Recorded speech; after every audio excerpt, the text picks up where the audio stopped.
Mob violence শুরু করেছে কে? কারা? বাংলাদেশ জাতীয়তাবাদী দল, বঙ্গ সহযোগী সংগঠন তো সম্পৃক্ত না? খুঁজে দেখেন আপনাদের পত্রিকার পাতাগুলো উল্টা, তাহলে মব ভায়োলেন্সের সাথে সম্পৃক্তদের খুঁজে পেয়ে যাবেন, পরিচয় জেনে যাবেন।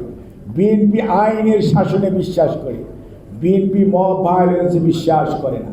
কাজেই যারা মব ভায়োলেন্স করতে অভ্যস্ত তারা এই সমস্ত ঘটিয়েছে এবং সেই সমস্ত লোকদেরকে গ্রেফতার করে আইনের শাসন প্রতিষ্ঠা করা সভ্য সমাজের জন্য অতীব জরুরি।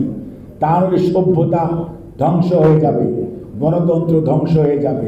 কোনো অবস্থাতেই আইনকে নিজের হাতে তুলে নেওয়াকে বিএনপি প্রশ্রয় দেয় না, বিএনপি সমর্থন করে না। যে কোনো ষড়যন্ত্র মোকাবেলার জন্য বিএনপি প্রস্তুত। জনগণকে সাথে নিয়ে বিএনপি গণতন্ত্র হরণ করা, গণতন্ত্রকে দূরে ঠেলে দেওয়ার ষড়যন্ত্র প্রতিহত করার জন্য জনগণকে সাথে নিয়ে বিএনপি যে কোনো ষড়যন্ত্র মোকাবেলা করার জন্য যথেষ্টভাবে শক্তি রাখে এবং প্রস্তুত আছে।